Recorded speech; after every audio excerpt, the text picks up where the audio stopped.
Wow. As we've read in the previous articles from realrawnews.com, we find out who the real mastermind behind 9/11 was. It was Vice President Dick Cheney. Well, Vice President Dick Cheney, after hearing of U.S. President George W. Bush's hanging at Gitmo for his treason and mass murder, Dick Cheney proceeds to flee to New Zealand. Let's just read the article here presented by realrawnews.com back on December 20th, 2021.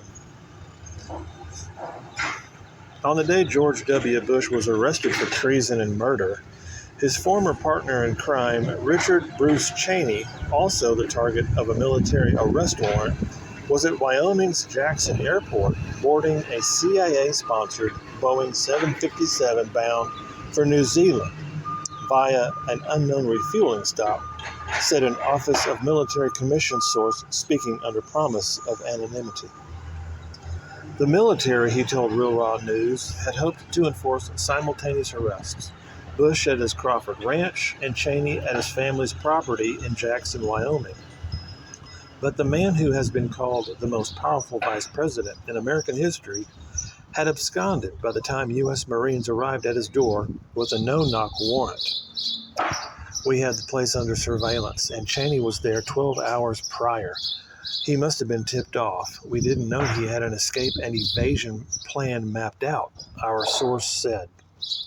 Marines, upon entering the deserted and dark home, found a concealed floor door that opened into a 25-foot diameter subterranean tunnel stretching several miles north from the property to a cave mouth near the Snake River, a few miles from the airport. The tunnel was wide enough to accommodate vehicles, and the Marines reported seeing 2 golf carts and fresh tire tracks leading into the distance.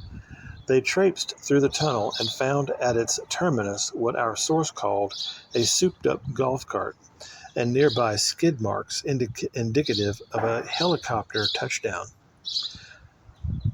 We suspected then and now know as fact that he fled the home and was whisked away by a helicopter. We guessed it flew him to the airport, but there was zero evidence he was ever there. No security footage, no check-in.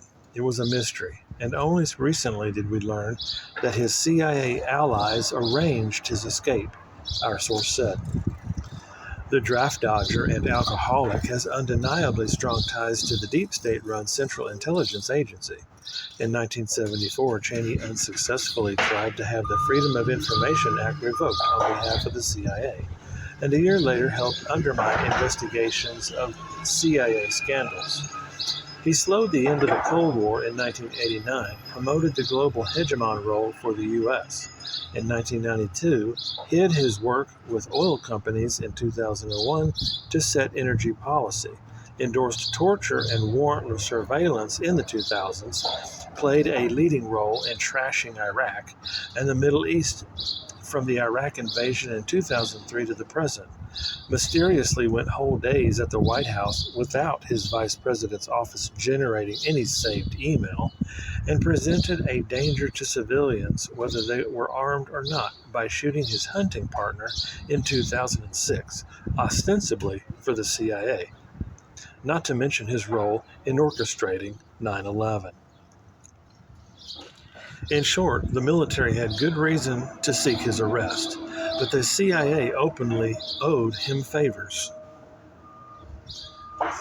We found out the reason Cheney wasn't seen at the airport is that the helicopter deposited him on the runway where a gassed 757 was waiting for him. He boarded and it took off immediately. We know it had to refuel somewhere, probably in the southern U.S., because a 757 cannot travel from Wyoming to New Zealand on a single tank of gas. But our contact couldn't or wouldn't tell us where that was. But he was emphatic that Cheney is now in New Zealand, our source said. In closing, he said the military had not abandoned its mission to bring Cheney to justice. That's the end of the article regarding Dick Cheney's flight to New Zealand to escape the justice of the Gitmo tribunals. So he was trying to evade arrest. We're going to go into the next article in regards to Cheney, again, being another mastermind behind the 9/11 terror false flag hoax upon the American people. Yes, planes really did crash into the Twin Towers, but they were not American Airlines. Dick Cheney is also, his role is found in the book as well. Many articles, news articles regarding Dick Cheney and his plans, again, found in the book The Rider of the White Horse, found at the website thegreatinvitation.net. We hope you'll visit that website, and if you want to email us with any questions or comments, you feel free to do so. I will try to leave the comments section open on these YouTube videos, but this information needs to get out to the American people, and we're going to do our best to help Mr. Baxter there at realrawnews.com to get the word out to the people. So please help us spread the word, share with friends and family. Again, this is real history, and the people have the right to know. Thank you. Y'all have a great and blessed day. Bye-bye.